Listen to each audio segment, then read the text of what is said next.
Welcome to the Do Whatever It Takes podcast. Conversations that help athletes maximize their potential on and off the field. From coaches, trainers, former teammates, athletic influencers, and business owners, we'll discuss their journey.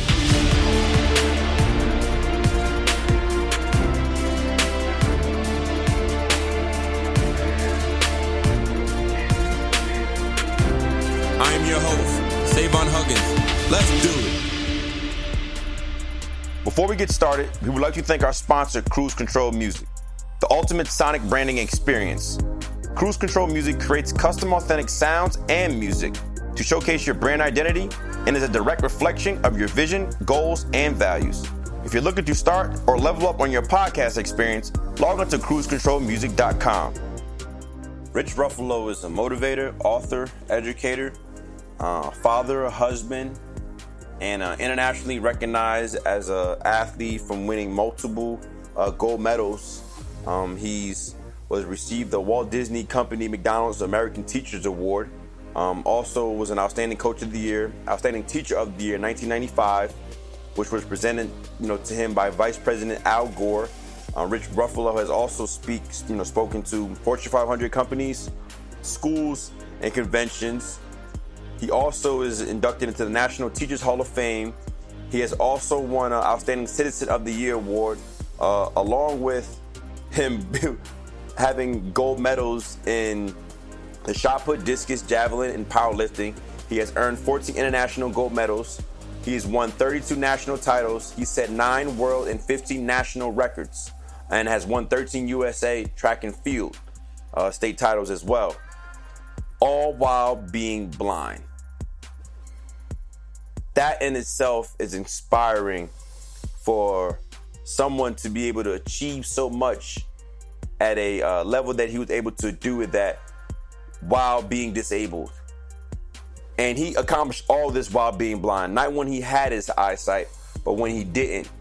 And you'll hear us talk, to him along with Dr. Rob Gilbert at Montclair State, one of the well-known sports psychologists in the country, with his 40 years of experience working at the university, and sitting down with the two of them and having a conversation about what he did to be successful and how he overcame his setbacks and people not believing in him because he actually couldn't see.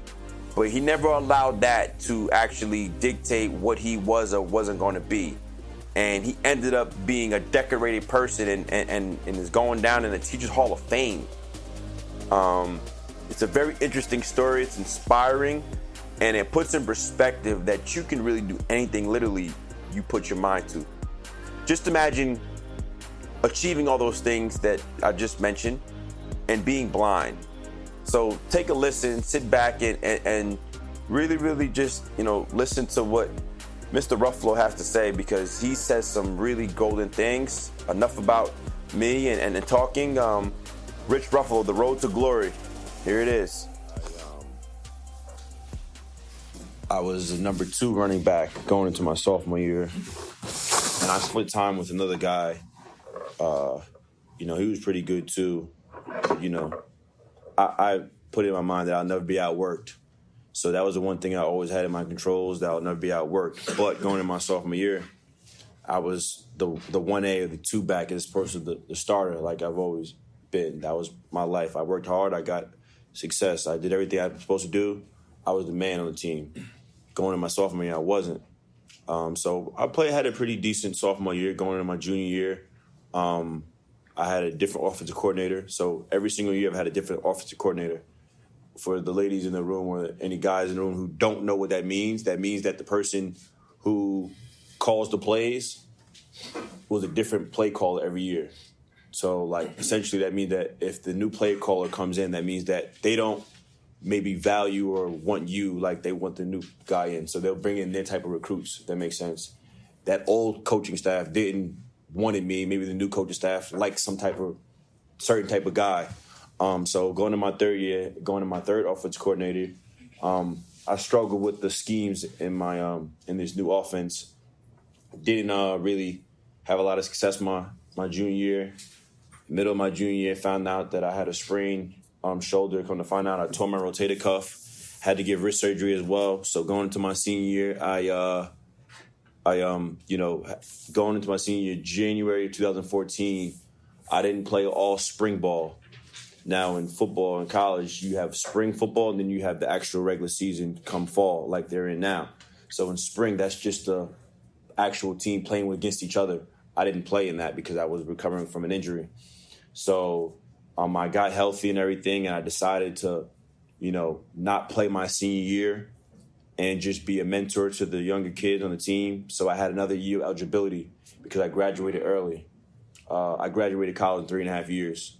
At Rutgers, and I had an opportunity in December 2014 to go to any school I wanted to. I ended up going to the University of Northern Iowa.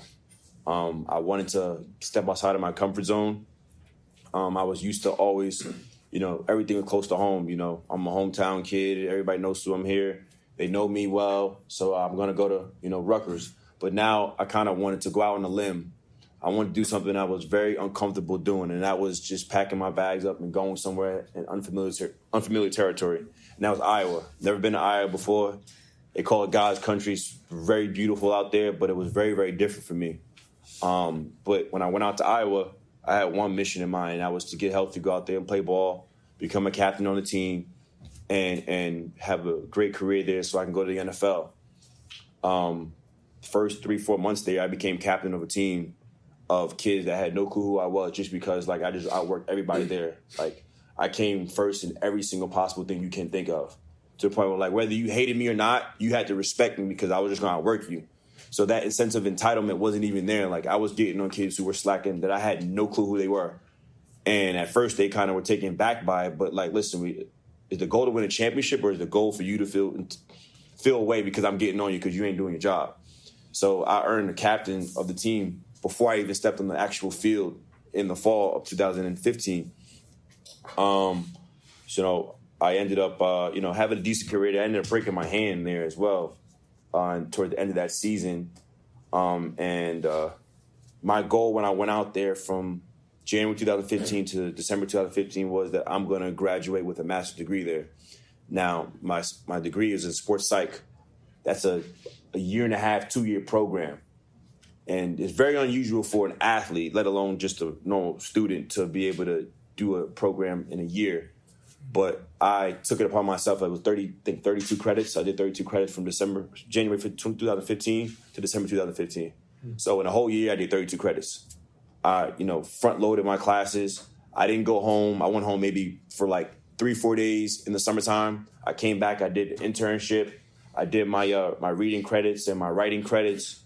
I loaded up on classes in the fall while I was playing, and I just refused to once I'm done in Iowa, I'm going to leave and I'm going to get my degree. And my academic advisors kind of struggled at first with me because they didn't think it was possible, and they weren't very, very helpful at first in me trying to obtain my degree because they didn't think that it was possible to do. And they realized during the fall semester, I actually had a legitimate chance of actually finishing before I left. And the whole thing was my dissertation, which was on mental toughness.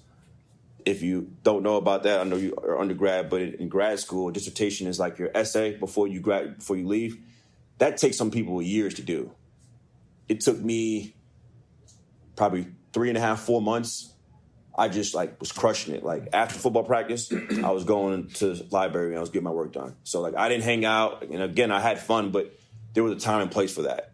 I would stay after with the professor. Sometimes even my coaches would be upset at me if I were to, miss summer practice because of my academics. I'm listen, my academics is the one thing I can't control. I can't control if I get hurt. I can't control my playing time. I can't control all those things, but I can control my academics. So I'm going to make sure that I'm able to, finish this because this is more important than anything else I leave from here. So you got your master's when you were 22? Yes. So we could spend this whole class just talking about athletic achievements. Rich Ruffalo was a very good athlete. He was captain of the Montclair State track and field team. He is not partially blind. He's totally blind. He went totally blind after college when he started teaching. He has won more Paralympic gold medals than any person in America's history. Javelin, weightlifting, shot put, discus, He even made the world team in goalball. I mean, we could just listing all of his accomplishments. He is a world-class teacher. He won the Disney Teacher of the Year award. He's a world-class athlete, and he's a world-class speaker. Savon was probably the best running back his senior year. He was the most highly recruited running back. He was a Gatorade Player of the Year. He won every award he could win. But we could talk about how to be athletically successful. What I want to talk about today, how a setback is a setup for a comeback. So, Rich, can you tell us the story of how, when you knew you were going blind for sure, when you were that little girl? Oh, my gosh. Yeah. Actually, I wrote a book. I wrote 2 books. One's called PEP. One's called The Rough Road to Glory, RUFF. My name's Mr. Ruffalo, so I kind of fit. Because my life's been kind of rough. The first page talks about that. It's the teaser page when you get into the rest of my story. And I wrote a book not because I think, kids, I'm better than you. It's because I'm no better than you. And if you ever want to see somebody who had no reason to be successful, you're looking at them, okay? The world says you can't. Champions say, watch me. I was coming up from Montclair State. Savon, you can appreciate this. You're working all day, training at night, going out, working on your team, then going to grad school at night. You know the deal. There's no time left. I'm coming home. I'm losing my eyesight at this time. I have a genetic disease called retinitis pigmentosa, which eventually steals away your vision, okay? And I'm driving home, and I really shouldn't have been driving, I guess. I had night blindness, which means at night you can hardly see anything. But I used to drive by the white line, and I'm coming home from Montclair State. I lived in Bloomfield. And I'm driving down Belleville Avenue, and I'm hanging by the white line, man. If I could see the white line, I'm going to get home. I mean, I don't even know how I'm surviving. I must be a good athlete because I drove 6 years, only had one little accident. I could hardly see. I had quick reflexes. Probably caused a million accidents, didn't get in too many. Right? I'm driving home by the white line, okay? Check this out. And I'm almost home. I'm just passing. It's kind of prophetic. I'm passing Bloomfield High School where I had started my whole career, my whole life started. Just as I passed Bloomfield High School, going down Belleville Avenue, passing Broad Street, it was raining now. It's pitch black. My windshield's foggy. The white line has now disappeared, and I'm driving to a black nothing with eyes that can hardly see. And I'm trying to get home. I got 3 blocks to go. The white line is gone, and I'm holding on as tight as I can. And all of a sudden, I see a black thing going in front of me, like a figure. And I slam on the brakes, and I could still right now smell the brakes and the rubber on the ground in my nose and my mind. I could still do it right as we speak. And I stepped on it, and I heard thud. I hit a little girl. And she was laying on the ground. My life stopped right there. I thought I killed this little girl. Here I am denying I'm going blind, riding home, hanging by the white line. Should have never been driving, and I now hit a little girl in a rainstorm. She jaywalked in front of me, and I hit her. I stopped the car. I was almost having this poor little girl laying on the ground, maybe 12 years old. She's not dead, thank God. She broke her arm, her wrist, actually. Here comes the ambulance. I'm on the side of the road. I'm just sobbing. They take this little girl. They put her on the street. They tell me she's okay. She just broke her wrist, sent her to the hospital. And the cops came up to me and said, they didn't even give me a ticket. They said it wasn't your fault. That little girl had no business jaywalking on a rainy, dark night like that. It's no problem. You go home. They let me go. And in my mind, I know I'm guilty of sin. I had no business driving. If I could see better, I probably would have stopped sooner and she wouldn't have got hit. But they let me go. And I went home knowing I'm going blind. And at that point, it was stark reality. That was one of the lowest points in my life. I got to tell you, I had nightmares about that for many, many years until I tried to reconcile myself of it. That she's okay. I learned my lesson. I finally admitted I was going blind. Not too long after that, I drove another year, believe it or not, a little bit. And I finally handed in my car keys. And when you're a young kid and you're driving, can you imagine losing your eyesight? Can you imagine going to graduate school, master's in biology, trying to look under the microscopes and you can't see? There was no help for blind folk. Can you imagine also never being able to play sports again when you're an athlete, and never being able to ever drive again. That was a low point. But I did okay after that. So you thought you'd never play sports again. Exactly. The blind Rich Ruffalo was a better athlete than the sighted Rich Ruffalo. You know, if you think about it, I guess so, because I went blind. I competed at Montclair State. I was on the track team. I was a javelin thrower, varsity 4 years, qualified for nationals my junior year, co-captain of the track team my senior year. I was a top point scorer on the team. I was pretty good. I did one event. I chucked spears. You never knew if, times get tough, you got to go out hunting. So I had my javelin, and that's why I lift. And I never lifted weights in high. Can you imagine? You're going to love this. Football players, athletes lift. I'm so old. I'm older than Abraham Lincoln and George Washington. In fact, George Washington called for my birthday in high school. We graduated together. No, but when I was working out and throwing, you didn't lift weights. They told you don't lift weights, you get tight. So I was 6'2", 210, never lifted, and I was throwing a javelin 225 feet. I could throw a football 90 yards in the air, no lie. And I never lifted weights. Man, if I lifted like they do now, probably would have made the Olympics. Put 40 or 50 feet on my throw, but I didn't. I became an athlete when I went blind. My ex-wife took off on me, cheated on me right when I was going blind, and left. This is 1978, 1979, 1980, just before I went blind. I was so mad, kids. I bought a heavy bag. Remember the movie Rocky, when he hits the meat? Rocky was out in 1977, and my friend said, hey, you ought to go see that movie Rocky. That guy reminds us of you. He had the same hat. I used to wear that hat. I still do. And I went to see the movie Rocky. I said, that guy has an IQ of about 38. They said, yeah, he reminds us of you. Oh, thank you. Right? Well, you know what? When I went blind, this is a true story. Savon, you appreciate this. This guy, I'm proud of this guy, man. Academically, what a beast in sports. I went to Rocky's place to run up the steps of the museum. You know that famous scene? He runs up. In fact, when I come on stage, guess what my song is? Rocky. Yes, sir. You know why? Because he ran up them steps. There's the one thing I'll thank my ex-wife for. She took me to the steps of the museum in Philly when I was going blind, and I said, I want to run up those steps. And I knew I might not make it. I must have fell 15 times running up them steps. By the time I got to I kept getting up and going. By the time I got to the top step, I was bleeding from my elbows, my face, my knees, completely bleeding, and I made it to the top. And I said to myself when I made it, if I can do this, I'm going to be okay. You know what? Started competing for blind sports, hitting the heavy bag. Savon, you'll appreciate this. I hit a heavy bag. When I got hurt in 2002, the doctor said, your neck looks like a prize fighter. Did you ever box? I said, no, but I hit a heavy bag. He said, how long did you hit it?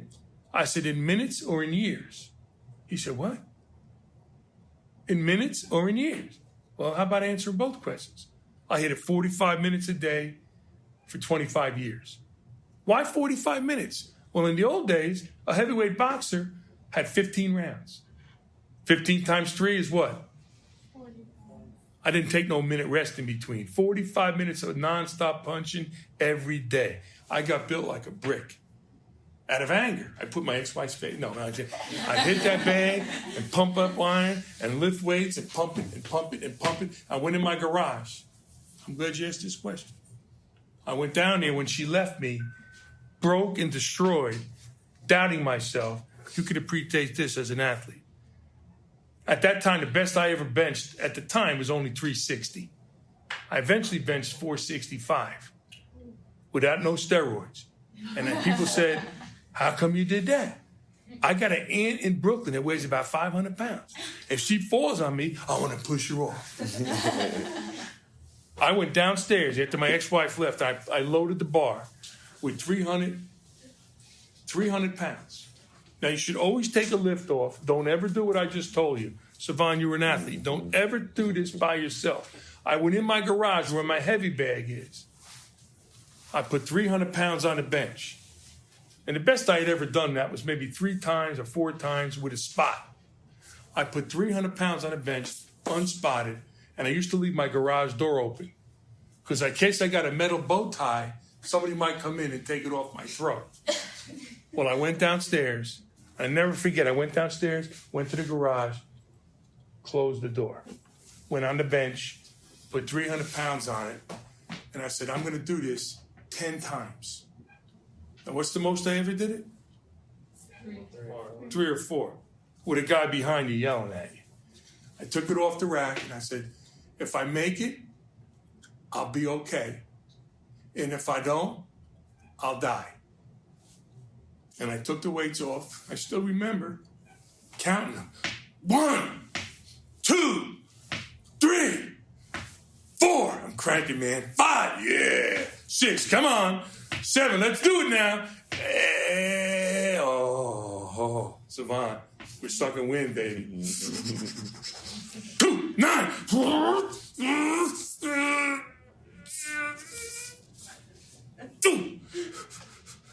I'm living the moment. I just barely made 9. 10. Stuck. Here's my throat. Stuck. Garage door closed. My life's passing in front of me. This is the absolute stone truth. I just pictured Jesus' face in my mind. And the next thing I remember, I blacked out. All I know is the weights were on top of the thing and I was sitting up. And I said, what happened? There's nobody here. I picked up the garage door. I think I'm going to be all right. Competed for the blind athletes. I was the #1 ranked blind athlete in the history of the United States. And not Paralympic medals, but I won more international medals than any athlete in the history of the United States, track and field. And actually, the world. Broke 9 world records in 4 different events. Shot put, I was not even a shot putter. Broke the indoor world record. Discus, my worst event, have a bad leg. Broke that record. In fact, I got a picture that I hold up because I used to look good, Savannah. I know you don't believe it. But that's a picture of me in Seoul, Korea, 1988. See that? Pretty ugly, ain't it? But holding up #1. You know what that #1 is? I'm pointing up. I'm pointing up. That's the only part of this that don't look old. My finger looks exactly the same. See, the rest of me is old. Who's that old guy? I did all of that because I wasn't supposed to do it. So, Savon, what's the lowest part of your high school, college career? When did you feel the lowest? When I had everything I obviously going for myself, from all the success I had from high school, going into college, and having some slight success in college, and injury, playing time, people not believing you anymore, everybody turning their back on you, and again, you can imagine if you're 19, 20 years old, and everything you do in your life, you worked forward to this point, and your dream was to go to the NFL. Your dream was to, be a first-round draft pick. And, literally, I had everything mapped out for me. Everything you could possibly think of, it was mapped out. So all I had to do was just do it. And when that injury happened, that changed my whole, thinking and my way of, life, honestly. Because at that point, nobody cared about me anymore. All the attention that Savon used to get, and everybody used to pat him on the back, I'd walk through the hallways, nobody paid me any mind anymore. Now let me, Savon was he was going to change Rutgers football. The first time he walked on the field as a freshman, before he did anything, he got a standing ovation. The first time he walks on the field, he gets a standing ovation. Not the first touchdown, the first time he walked on the field. When Savon was speaking, I remember Father Theodore Hesburgh, the former president of the University of Notre Dame. He was speaking to his athletes one day. He said, 20 years from now, people are not going to remember what sport you played. 20 years from now, people are not going to remember whether you were any good or not. But 20 years from now, as soon as you open up your mouth, people are going to know whether you got an education. Exactly. So the thing is, you can always bank on your education. And nobody can take that away from you. And, so what do you guys have to talk about? Because most kids say, it's not cool to stand out. It's not cool to talk in class. It's not cool to do more than expected. It's not cool to, what do you have to say about that? Oh, I got something. First of all, happy Halloween. yes. I was going to come today as Rob Gilbert. He was going to come as me. But you mentioned serial killer, but I'm going to answer that. I went once to a Halloween party as a serial killer. I had a box of Rice Krispies with a knife through it. I walked in. What are you, a serial killer?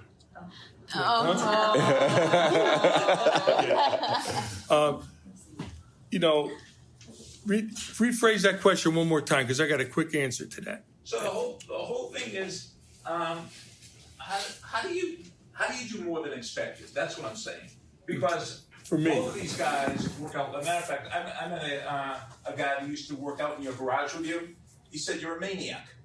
He said you're an absolute. But both these guys, Saban, in high school, what time did you get up in the morning?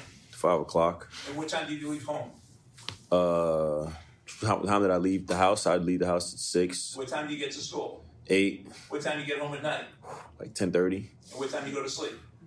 About 11:30, 12. Yeah, and you spend an hour studying after you got home. Yeah. So, I mean, you spend 2.5 hours just commuting every day. Let me answer that question. I'm 67 years old now.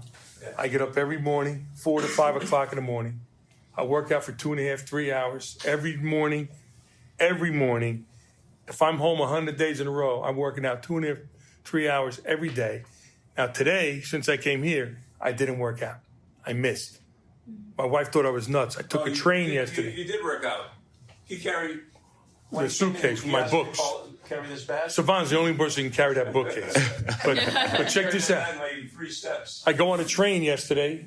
Go there at 3:30 in the morning to take a train here. It's 2 hours late. I got here late last night. So before I took a 3-hour nap before I came here, I'm missing a workout. Now, do you know what I'm talking about when you're in the groove, right? Mm-hmm. I'm working just to stay alive. I want to see my grandson grow up and be a big boy, right? Mm-hmm. I worked out yesterday morning, and last night my wife's packing my stuff. I'm going downstairs at 10 at night. She goes, "What are you doing?" I says, "I'm working out." She goes, "Didn't you work out this morning?" I said, "Yeah, but I'm missing tomorrow. I want to do it today to make up for the double workout." I went and worked out and did 10,000 crunches, did my lifts, did everything, hit it all, came upstairs. She says, "You're out of your mind." I said, "Didn't miss a workout now." So here I am. To mention about training, this guy, look at this guy. Look at him and look at me. Now, who looks like a natural athlete? You. I'm glad I can't see him. Embarrassed. This guy, now, I always wanted to be a great athlete. This guy's a great athlete. Now, I'm not saying he didn't work hard. He was a great athlete, and he worked hard. I was a good athlete, but I always wanted to be a superstar. I wanted to be the world champion. I wanted to be the best in the whole planet.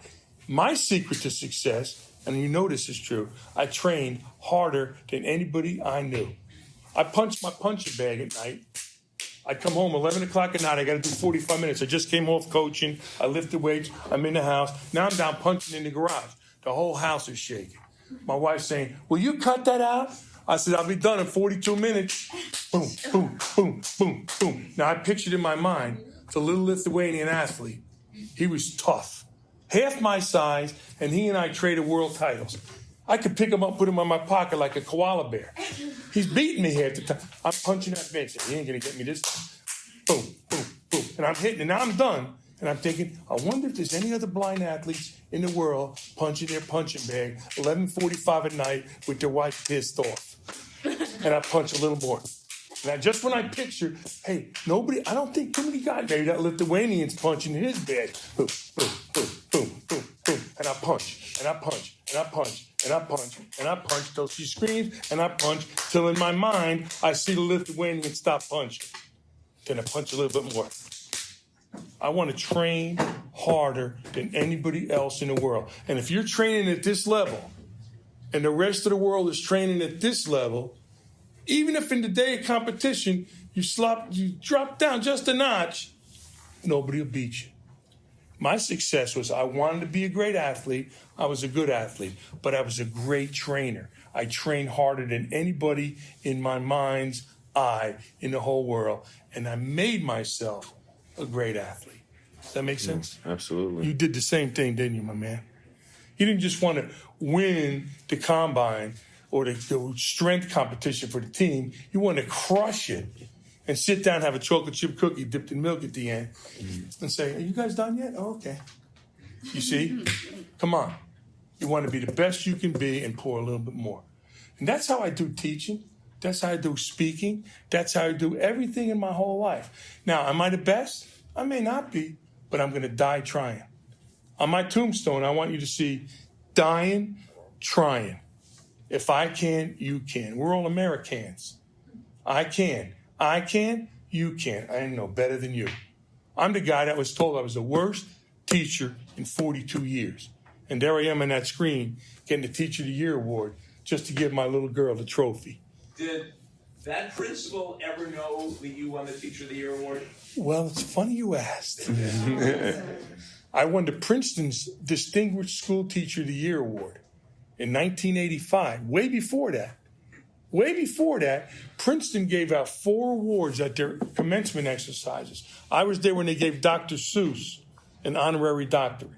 And the whole Princeton audience stood up and recited Green Eggs and Ham. But I was one of 4 people. I got Princeton's Teacher of the Year.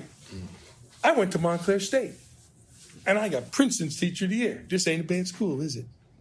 You know, that was an amazing thing. But this principal that said, you're the worst teacher in the world, I remembered that. You know, people said, why didn't you smack? No, you proved the world wrong. So when I got the award, and a woman came to my class in Belleville High School, and she watched me teach 4 or 5 classes, didn't know I was totally blind. I walk in and out of the aisles, bus stops. Hey, you got a nice head, man. Try to comb that. Boom. Wait, your feet stink. Put some shoes on. I walk around joking with the kids, high five, saying hello, man. Boom. You know, writing on the board, totally blind. I own this. This is my kingdom, right? So the woman comes, I'm showing a slideshow, and I can't see the slides, and I'm describing what's up there. Doesn't make no sense at all. This lady seen me do this, telling kids, look at the onion skin cell epithelium. You should see a little nucleus stained in purple along the edge. It looks like a little cylindrical slave shell. And I can't see it. I know it's there. So at the end of the 5 or 6 classes or 4 classes, she says, I want you to know I'm going to submit your name in for the Princeton Teacher of the Year award. And I was walking next to her when I had my hand on the lockers. And she says, why are you touching those lockers?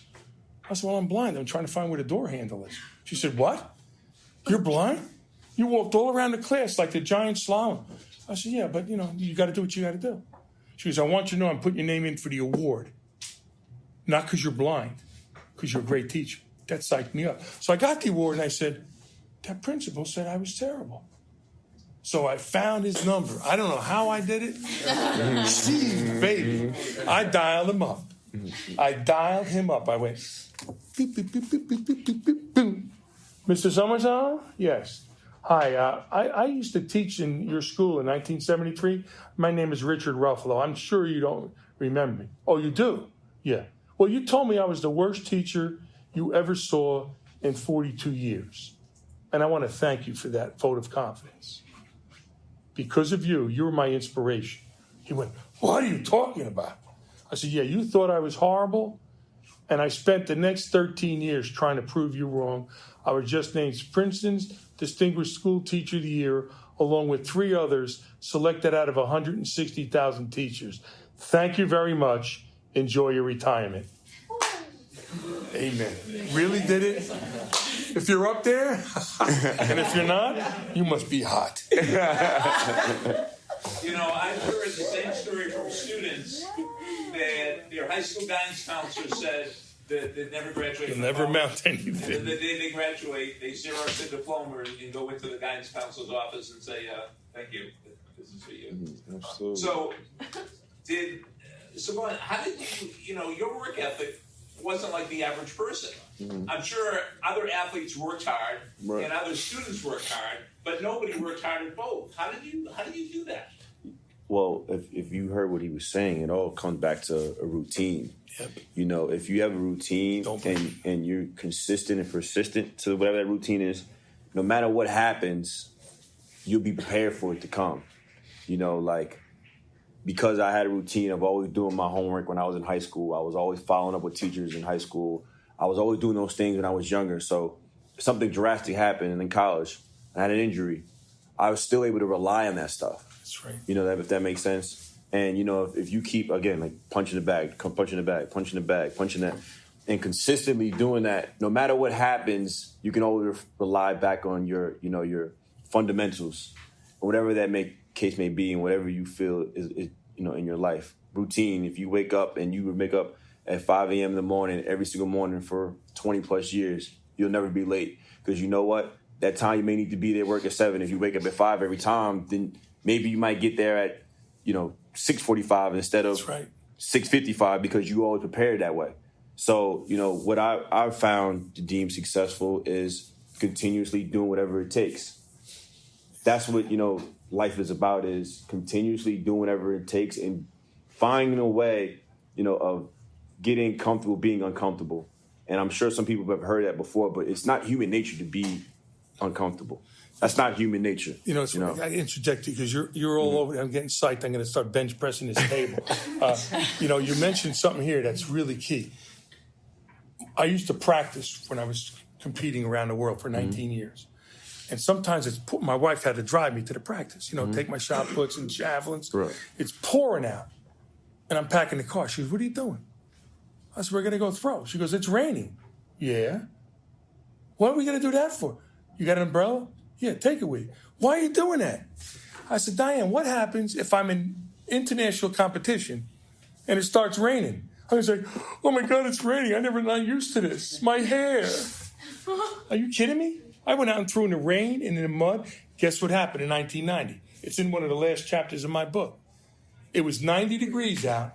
I'm competing in Holland, right over the North Sea.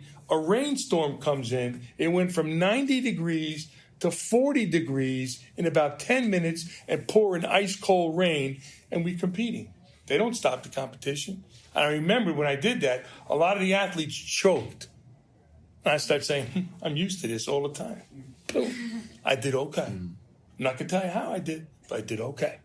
Because you got to train through adversity. It's not always going to be a perfect day and a perfect field and the wind's behind your back. You know what? You may feel great and slightly pull a hammy before the game. It's tweaking you, but you got to go anyhow. And the little voice is saying, don't let it all out. If you stretch it out, you'll pull it. But if you don't run hard, you're not going to get in. You never felt that, did you? How many thousands of times? No, that's Can you tell us about your clothing brand? So I own a training business / lifestyle apparel brand, which means Do It right now. I'm wearing it now. Is do whatever it takes. And that was something that my high school coach, when I was a sophomore in high school, every single year we have a theme. And the theme for that year, because we lost the state championship the year before to Don Bosco, who won 7 in a row. My sophomore year, Great toll. My sophomore year, we were planning to get back there. So our coach was like, the theme of that year was Do It. And whatever my high school coach said to me was always like golden, my eyes. And him and I had a very close relationship because we commuted together every day to school. So outside of just that year, do whatever it takes, that mentality resonated with me on a different level than anybody else on my team. So after every year, I would still wear the band. I rocked that band everywhere. I rocked it, even my junior year, my senior year. I was rocking that band. I was a freshman in high school, college. When I got hurt, I was still rocking the band until it popped. But I still was hashtagging do whatever it takes. I was still living by that, do whatever it takes. And that mentality was the reason why I was able to graduate 3.5 years. That was the mentality that helped me to be able to graduate in a year. That was a mentality, despite the Green Bay Packers cutting me, CFL cut me, I was able to still find a way to overcome all of that. That was the reason why, the last 3 years, where I coach at, we've only lost 2 games in 3 years. And before then, from 2014 to 2015, they only won 4 with the same kids. So that mentality has literally been instilled in me since I was 15 years old. And I made that a brand because it's part of me. It's who I am. And I wouldn't be who I am today if do whatever it takes didn't really, really resonate with me. So, when I had the band my freshman year and I was spraying my MCO, I was feeling sorry for myself. I'll never forget. I was laying in bed one day and I sat down and I was like, crying. I was sad, X, Y, and Z. And I'm like, okay, so this mentality, this band I'm rocking, it's all fine and dandy when everything's going good. But now I'm really getting quite like my character is getting questioned right now. Like, who am I really? You know, because now I'm at my lowest low. So how do you respond to that, right? So that was the turning point in me. Like, listen, I'm going to control what I can control. And that was my academics. And that was me going above and beyond in the classroom, being really good to people, you know, and you know, not being that typical athlete who just goes into class, comes out, take it. Like, no, I'm going to develop relationships that, you know, still to this day has helped me grow my brand, you know, and it has helped me meet so many people, you know, from different donors to this guy who wants to be part of the brand, this guy to starting Falcons receiver, you know, Mohamed Sanu, who rocks the brand, the McCourtney twins, who just caught an interception against the Buffalo Bills. The people you spend the most time with is a billionaire, right? Yes. So like, a billionaire. All these things happen for me, seriously, because I went out and seeked this. Like, I met him through a hotline, a phone call, and I would call that for 2 years. So from 2016 till last year sometime, right? Right after I graduated and I was training for the NFL, again, my mind used to play a lot of tricks on me. You know, I used to second-guess myself a lot. So this guy by the name of Brian Martin suggested me call his hotline every day. So I called him every single day. I called it, and one time he was like, give me a call, you know, just to, you know, to anybody who was listening. I gave him a call, and when I gave him a call, he was like, oh, Savon. So we had a conversation, like, come up. I don't know if he believed that I actually was going to come up or not. But I came up, and now I've been here probably 5, 6, 7 times. I've taken, you know, sat in one of his classes a few times. I spoke last week. I spoke last week in his class. But what I'm saying is I went out and made that relationship happen. Like, everything that has happened in my life from the point from when I had that injury to now, I made happen. Like, I got out of the phase of me working hard and everybody just going to come to me. Like, I recognized when I graduated college that nobody cared who I was anymore. Like, nobody cared about Savon Huggins in high school and college. Like, nobody cares about that. The only way I'm going to still be relevant to this day is if I make these relationships. And I mentor one of the kids, a lot of kids on the Rutgers football team, especially since they're going through a tough time, is I haven't had that much success at Rutgers as some people who have had in the past. Like, my roommate in college, who's one of my best friends, is Gary Nova.